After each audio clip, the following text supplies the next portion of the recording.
Hi friends, welcome back to my channel. నేనైతే తేజుకి నెయ్యి అయితే వేస్తానని చెప్పాను కదా రైస్లో. నేనైతే నెయ్యి అయితే బయటనైతే కొనను, ఇంట్లోనే రెడీ చేస్తాను అనమాట. మేమైతే తేజు కోసం పాలు తీసుకొస్తాం కదా, ఆ పాలు మీద మిగడంతా కలెక్ట్ చేసి ఫ్రిడ్జ్లో అయితే స్టోర్ చేస్తాను. ఇప్పుడైతే మాకు ఒక 1/2 కిలోమీటర్ వెళ్తే మంచిగా పాలు అయితే దొరుకుతున్నాయి. డైరెక్ట్గా ఆవు నుంచి అయితే తీసిస్తున్నారు. మిగడ కూడా చాలా బాగా వస్తుంది. పాపకు కూడా పడ్డాయి అనమాట. ముందుగా అయితే నెయ్యి ఎలా ప్రిపేర్ చేసుకోవాలో చూద్దాము.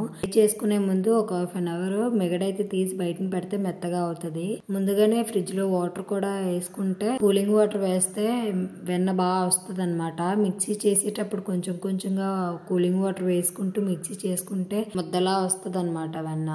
అదైతే బాగా మరగబెట్టుకోవాలి. మరగబెట్టుకున్న తర్వాత నెయ్యి అయితే మనకి ఇలా రెడీ అవుతుంది. నేనైతే ఈ నెయ్యి అంతా అలాగే ప్రిపేర్ చేశాను. వీడియో నచ్చితే లైక్ చేయండి. మరిన్ని వీడియోస్ కోసం మన ఛానల్ని సబ్స్క్రైబ్ చేసుకుని ఇలాగే సపోర్ట్ చేస్తూ ఉండండి.